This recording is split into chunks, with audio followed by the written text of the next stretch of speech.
जय हिंद। हम ये वीडियो में डिस्कशन करने वाले हैं सेल क्या है, सेल के स्ट्रक्चर के बारे में, सेल के ऑर्गेनेल के बारे में और सेल का जो फंक्शन है उसी के बारे में और सेल ऑर्गेनेल के फंक्शन के बारे में डिस्कशन करते हैं।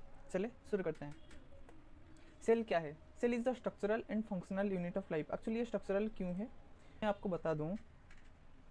Cell is the structural and functional unit of life. Actually क्या है कि ये बॉडी का ना सबसे छोटा वाला पार्ट है। जैसे कि आप बहुत सारे सेल मिलकर टिश्यू बनाते हैं, फिर बहुत सारे टिश्यू मिलकर ऑर्गन बनाते हैं, फिर बहुत सारे ऑर्गन मिलकर ऑर्गेनिज्म बनाते हैं। उसी हिसाब से ये हो गया स्ट्रक्चरल। एंड फंक्शनल फिर क्यों? फंक्शनल ये इसीलिए है क्योंकि आपका बॉडी में कहीं पे कुछ भी रेगुलेशन वगैरह हुआ, जैसे कि कहीं पे हार्मोनल सिक्रेशन करना है, कहीं पे सिग्नलिंग करना है, कहीं पे कुछ प्रोटीन बनाना है बॉडी में, तो हर चीज़ का फंक्शन जो भी मतलब बॉडी जो भी रिक्वायर करेगा ना, वो पहले सेल को सिग्नल भेजेगा, फिर सेल बनाएगा उसी तरह उसी को क्या करना है, तो उसी हिसाब से फंक्शनल हुआ। ठीक है, तो ये वाला सेंटेंस आपको समझ में आ रहा है ना। Cell is the structural and functional unit of life. Actually हमारा घर के बाहर जैसे बाउंड्री होता है ना, सेल के बाहर में भी एक बाउंड्री ही होता है, उसी का नाम है सेल मेम्ब्रेन, और कोई कोई उसी को प्लाज्मा मेम्ब्रेन भी बोलते हैं। तो ये कंफ्यूज नहीं होना है आपको। और ये ना तीन चीज़ से मिलकर बना हुआ होता है, हालांकि ये चार चीज़ से। एक होता है fatty acid. Fatty acid actually दो तरह का होता है, एक है सैचुरेटेड फैटी एसिड और एक होता है unsaturated fatty acid. Actually saturated fatty acid मतलब ये ना कुछ इस तरह होता है, ये है सैचुरेटेड फैटी एसिड, और ये है अनसैचुरेटेड फैटी एसिड, जिसका जो हाइड्रोफोबिक पार्ट है इसमें ना दो है, इसमें दो है, ये है हाइड्रोफिलिक और ये है हाइड्रोफोबिक। तो हाइड्रोफोबिक का अनसैचुरेटेड में ना ये कुछ इस तरह होता है, यहाँ पे देखो सीधा है और यहाँ पे टेढ़ा है। और जो मेम्ब्रेन जैसे ये एक मेम्ब्रेन है ना, इसी के बाहर में कुछ कुछ लगा हुआ होता है, जैसे कि ये कुछ लग गया, फिर ये कुछ लग गया, कुछ ये लग गया फॉर सिग्नलिंग। स्पेसिफिकली आपका बॉडी में कुछ भी सिग्नल वगैरह करवाना है तो उस हिसाब से, और किसी को अंदर आना है, किसी को बाहर जाना है, किसी सेल को किसी सेल में मिलना है, तो ये सारा चीज़ के लिए ना ये कुछ निकला हुआ रहता है। ठीक है, और ये तीन तरह का होता है, एक होता है लिपोप्रोटीन और एक होता है ग्लाइकोलिपिड और एक होता है ग्लाइकोप्रोटीन।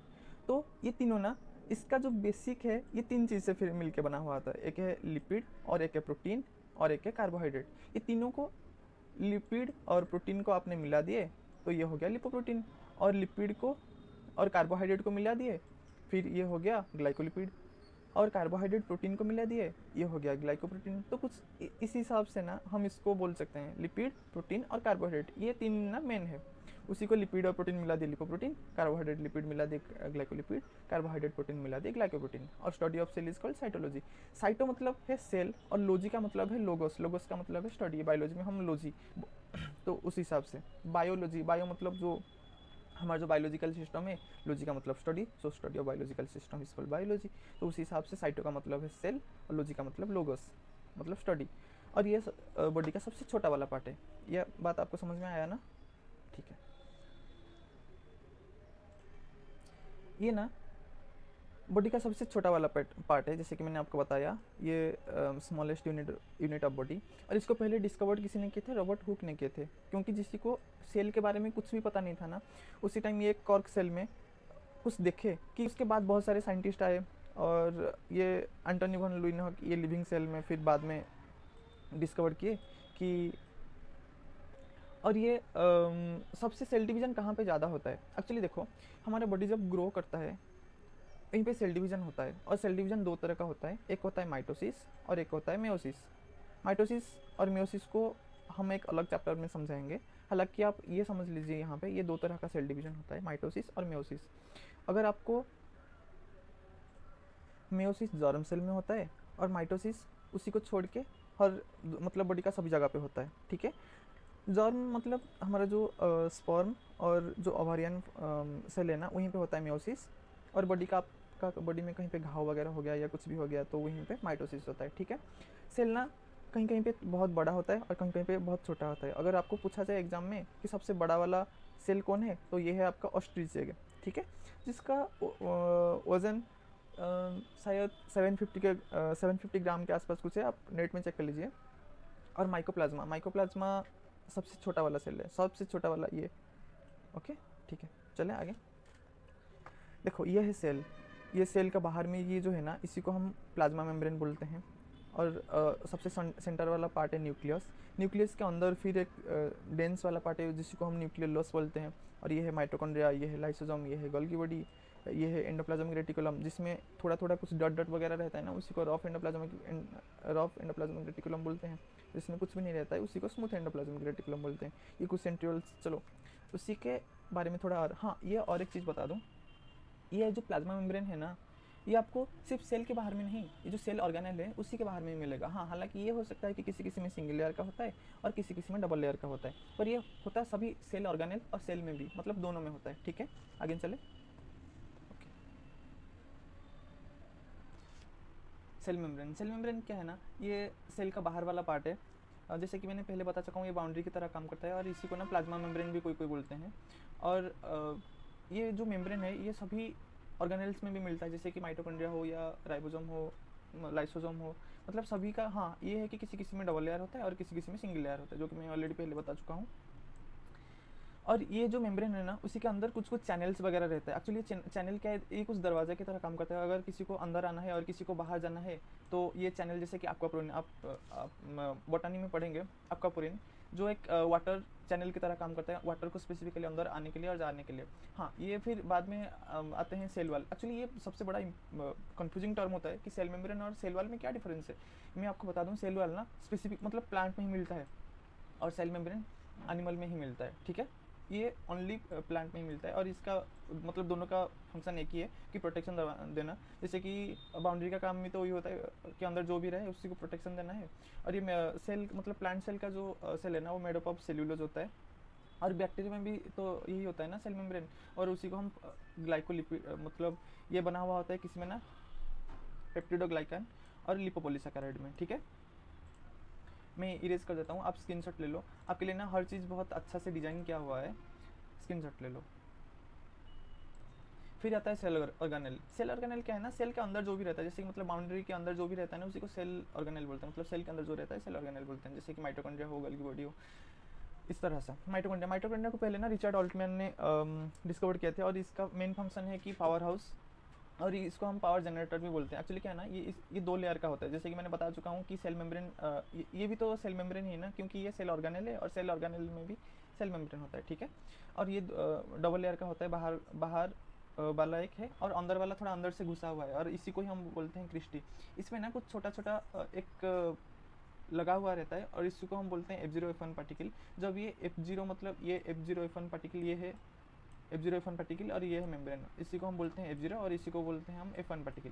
तो ये जब घूमता है ना, इसी में ATP जनरेट होता है। ओके, और जो अंदर अंदर जैसे ऐसे होता है ना अंदर, इसी को हम क्रिस्टी बोलते हैं, जो कि मैं ऑलरेडी इसमें लिखा हुआ था, इसी को नोट कर लेना। और गोल्गी बॉडी को पहले डिस्कवर्ड कैमिलियो गोल्गी ने किए थे और इसी का मेन फंक्शन क्या है ना, ATP ट्रांसपोर्टर। एक्चुअली ये अक्टाजे पाइप की तरह काम करता है। पाइप मतलब आप जैसे पानी कहीं से मतलब यहाँ से कोई दूसरी जगह पे भेजना है, तो उसी को कुछ चैनल मतलब चैनल के थ्रू और पाइप के थ्रू भेजते हैं ना, कुछ इस हिसाब से। अगर सेल किसी ने बना मतलब सेल ATP बना दिया, तो जैसे कि माइटोकॉन्ड्रिया ने ATP बना दिया और किसी दूसरे सेल को चाहिए, मतलब बाजू वाला सेल को अगर ATP उसका ख़त्म हो गया, वो बोलेगा कि मेरे को थोड़ा दे दे, तो ये गोल्गी बॉडी के थ्रू ना ये ATP फिर दूसरी जगह पे जाता है। ठीक है, तो ये क्या करता है, एज ए ATP ट्रांसपोर्टर और प्रोटीन ट्रांसपोर्टर। अगर किसी प्रोटीन को बाहर जाना है, तो ये वेसिकल्स में, जैसे कि ये एक प्रोटीन और गोल्गी बॉडी से ना, एक ये गोल्गी बॉडी है और ये ऐसे निकल के फिर वो डिटैच हो जाता है। फिर डिटैच होके, रुको मैं बता देता हूँ इसी में। ठीक है, ये प्रोटीन इसमें बन गया, मतलब यहाँ पे बन गया, फिर यहाँ से यहाँ पे आएगा गोल्गी बॉडी में, फिर गोल्गी बॉडी में प्रोटीन पैक होगा, पैक होके फिर बाहर चला जाएगा। ओके, आया ना समझ में। यहाँ पे रहता है DNA से आता है mRNA राइबोसोम में बनता है प्रोटीन। वो RRNA, mRNA और tRNA तीनों मिलकर प्रोटीन बनाते हैं। फिर प्रोटीन बनने के बाद वो जाते हैं गोल्गी बॉडी में। फिर गोल्गी बॉडी में कुछ प्रोटीन मॉडिफिकेशन होता है। फिर उसके बाद एक ये गोल्गी वेसिकल्स में पैक होता है, फिर पैक होके ये बाहर चले जाते हैं कुछ। तो इसका रेगुलेशन कुछ इस हिसाब से होता है। ठीक है, तो ये एक्टाजे ATP भी कुछ उस तरह ही होता है और प्रोटीन भी। ठीक है, आगे चलें। रुको मैं आपके लिए इसको क्लीन कर देता हूँ, स्क्रीनशॉट ले लो। वैक्यूल क्या होता है? वैक्यूल ये प्लांट सेल में मिलता है, एनिमल सेल में नहीं मिलता है, हालांकि अगर मिलेगा भी तो थोड़ा कम मिलता है। और ये 65% वाटर स्टोर कर लेता है। जैसे कि आप एक छोटा वाला पौधा लगा दिया और फिर पानी दे दिया बहुत सारा और चले गए 7-8 दिन के लिए, फिर भी तो आने के बाद वो मतलब ओके। नेक्स्ट चलते हैं वैक्यूल। वैक्यूल क्या होता है ना, ये प्लांट सेल में स्पेसिफिकली मिलता है, एनिमल सेल में नहीं मिलता है, अगर मिलेगा भी बहुत छोटा सा मिलता है, ठीक है। इसका काम क्या है ना, ये act as a water store tanker.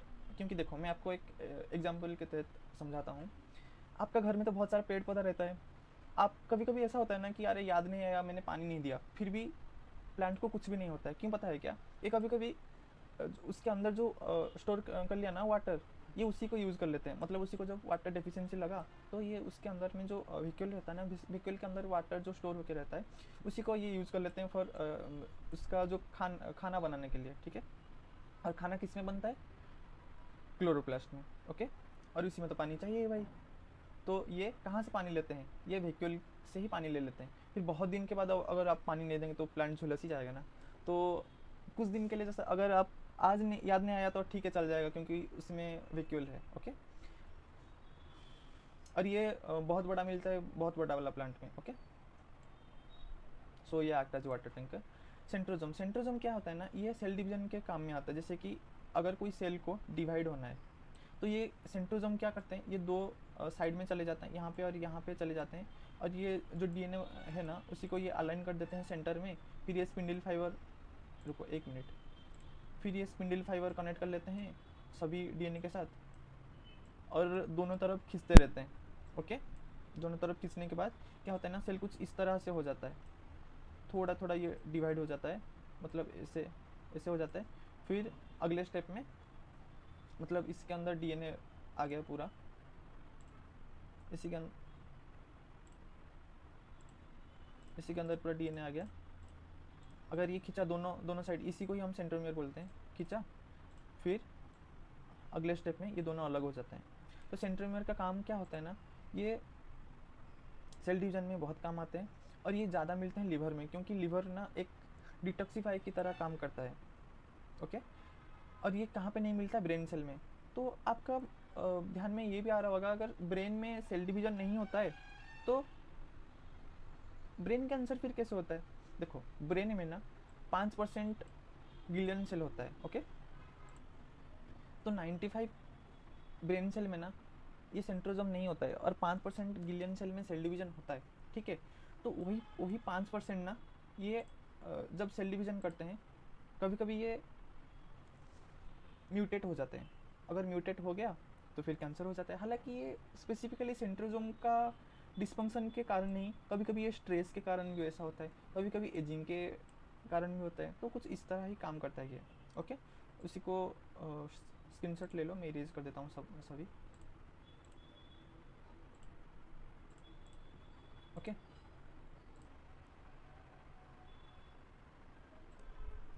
Endoplasmic reticulum क्या होता है? देखो ये भी तो एक सेल ऑर्गेनेल ही है ना। ये act as a cytoskeleton. Cytoskeleton मतलब सेल को कुछ स्ट्रक्चर दिलवाना है, मतलब एक एक्ट एज ए हड्डी।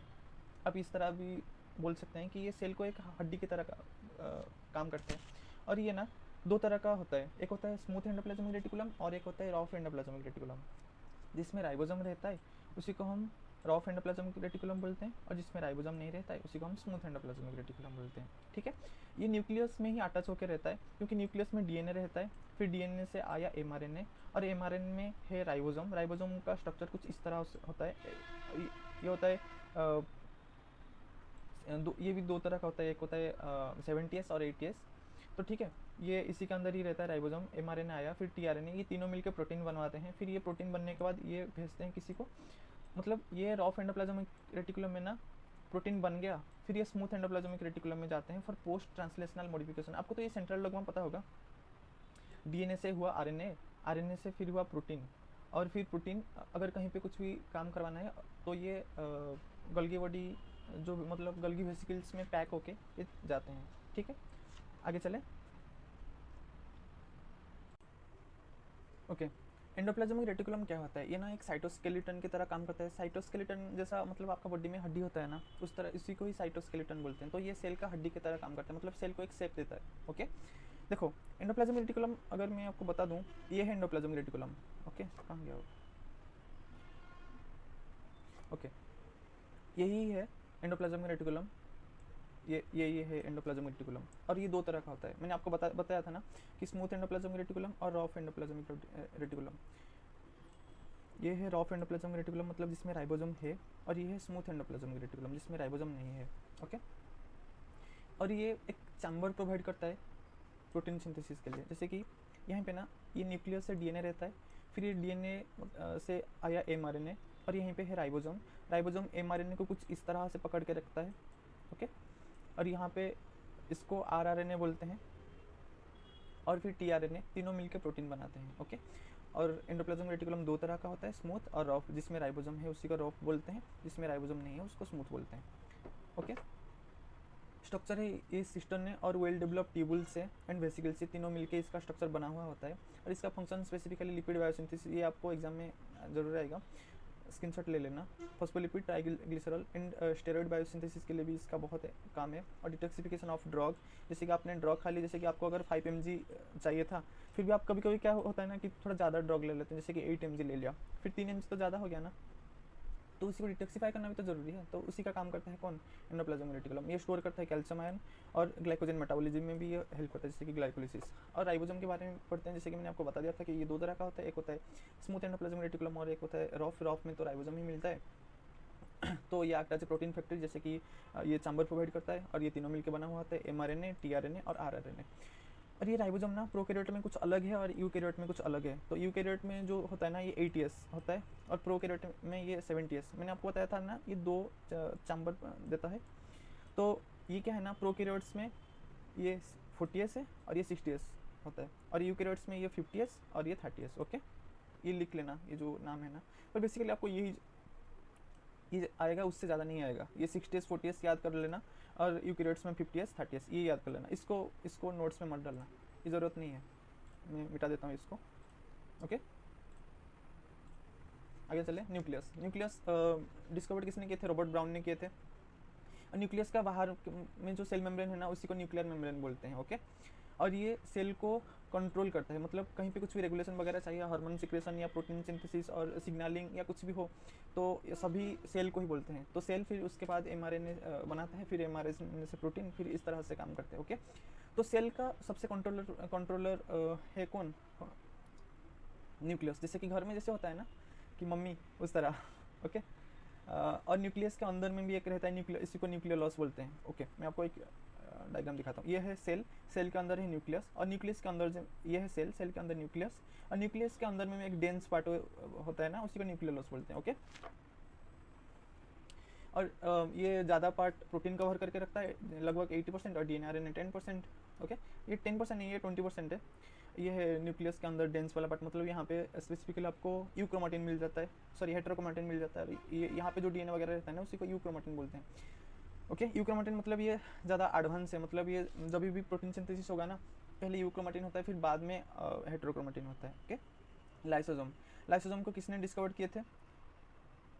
क्रिस्टियन डी डुवेन ने। ओके, ये एक हाइड्रोलाइटिक एंजाइम, आपको बता दूं, ये जो लाइसोसोम कहाँ गया, ये जो लाइसोसोम है ना, उसमें एक ट्रांसपोर्टर रहता है। ओके, ये मतलब H+ आयन को ट्रांसपोर्ट करता है। आपको पता है ना पीएच को हम पीएच ये होता है ना, negative logarithm of hydrogen atom, negative logarithm of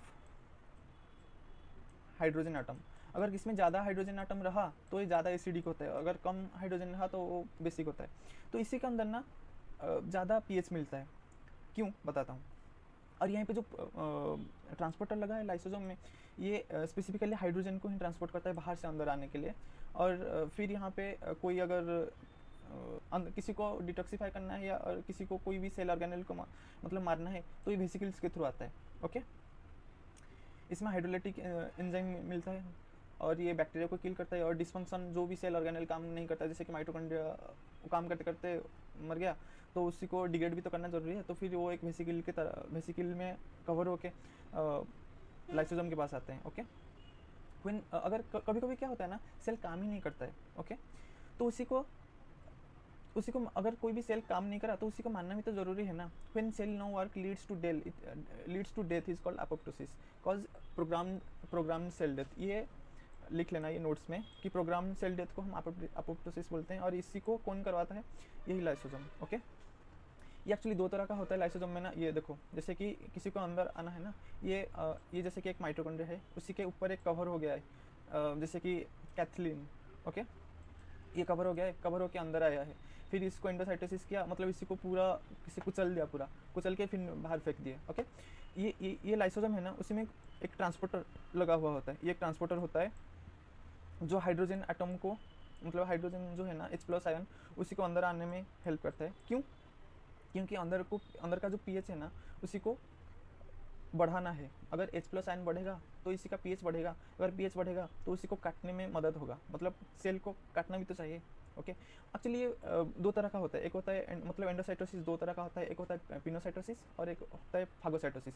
pinocytosis मतलब अगर किसी लिक्विड को अगर इसने एनगल्फ किया तो उसी को हम पिनोसाइटोसिस बोलते हैं। और फागोसाइटोसिस कब बोलते हैं, जैसे कि कोई ऑर्गेनेल को किल किया, जैसे कि माइटोकॉन्ड्रिया हो या किसी दूसरे से ऑर्गेनेल को किल करवाना हो, तो वो फागोसाइटोसिस बोलते हैं उसी को। लिक्विड किया तो पिनोसाइटोसिस, और सॉलिड को किया तो ये, अगर ये सॉलिड को किया तो हम इसको फागोसाइटोसिस बोलते हैं। ओके, आगे चले। लाइसोसोम, इसका स्ट्रक्चर एक सिंगल मेम्ब्रेन होता है, bounded spherical vesicles like structure, and इसका लुमेन जो है ना, मतलब अंदर वाला पार्ट लाइसोसोम का, वो 4.5 होता है। And heavy variety of acid hydrolysis, बहुत डिफरेंट तरह का एसिड होता है उसी के अंदर, ताकि वो कोई भी वायरस और बैक्टीरिया को मार सके। क्योंकि अगर ये सेल में रह गया अगर कोई बैक्टीरिया, तो डिजीज कज करवा लेता है ना, इसीलिए। ओके, इसका फंक्शन है heterophagy, digest extra cellular content like bacteria and virus, and autophagy. इसी हेटेरोफाजी मतलब कोई बाहर को, मतलब बाहर में जैसे आया उसी को अगर मतलब मारना है तो इसी को हेटेरोफाजी बोलते हैं। और ऑटोफाजी जैसे कि कोई सेल का अंदर वाला पार्ट, मतलब माइटोकॉन्ड्रिया को मरवाना है तो इसी को ऑटोफाजी बोलते हैं। और ये टर्म सुइसाइडल वैग भी इसको बोलते हैं, क्योंकि अगर सेल काम नहीं करता है तो फिर उसको मारना भी तो ज़रूरी है, तो इसी को मारने का काम ये लाइसोसोम ही लिया है। मतलब एक लाइसोसोम को एक सिग्नल भेजता है सेल की ये पूरा सेल को मारना है, तो लाइसोसोम क्या करता है ना, अपने आप ही ये फट जाता है। अगर ये ब्रस्ट हुआ तो इसमें जो भी pH है ये पूरा बिखर जाता है, और pH का जो सेल के अंदर अगर मेंटेन होके नहीं रहा ना, फिर सेल डेथ ही हो जाता है, और उसी को ही हम अपोप्टोसिस बोलते हैं। ओके, प्रोटोप्लाज्म क्या है ना, ये 80% लिक्विड मैटर कंटेन करता है, और 1% एक्चुअली प्रोटोप्लाज्म क्या है ना, इस सेल के अंदर लिक्विड है, उसी को हम प्रोटोप्लाज्म बोलते हैं। सेल में ना 90% कवर करके रखता है, और आपको 1% भी कम हुआ तो आपको प्यास लगेगा। ओके, आउटसाइड न्यूक्लियस को छोड़ के जो बाहर वाला पार्ट है, ये वाला, इसमें लिक्विड मैटर भरा हुआ होता है ना, उसी को हम साइटोप्लाज्म बोलते हैं। और प्रोटोप्लाज्म क्या है, both nucleus plus cell organelle plus cytoplasm, हम इसको प्रोटोप्लाज्म बोलते हैं। Okay, nucleus, cell organelle plus cytoplasm, ये तीनों को मिला के हम इसको प्रोटोप्लाज्म बोलते हैं। और आपको सिर्फ पूछ लिया साइटोप्लाज्म तो मतलब सिर्फ liquid part, protoplasm liquid plus cell organelle. Okay, and as well as nucleus. ये है सेल, ये है न्यूक्लियस, ये है सेल मेम्ब्रेन, और ये है गोल्गी बॉडी, और ये है एंडोप्लाज्मिक रेटिकुलम। इसमें भी दो तरह का होता है, एक होता है रफ एंडोप्लाज्मिक रेटिकुलम, मतलब थोड़ा सटा के रहता है, मतलब न्यूक्लियस से सट के रहता है, और थोड़ा बाहर में रहता है, उसी को स्मूथ एंडोप्लाज्मिक रेटिकुलम बोलते हैं। ये है गोल्गी बॉडी, ये माइटोकॉन्ड्रिया, ये सेंट्रियोल, बस कुछ इस तरह ही सेल डिजाइन हुआ होता है। ओके, जो भी पढ़ा गया है ना वो अच्छा से नोट करवा लेना, और सेल का स्ट्रक्चर अच्छा से बनवा लेना, और क्योंकि हर सेंटेंस को बहुत शिद्दत की तरह हम लिखे हैं। ओके, चलो, थैंक यू।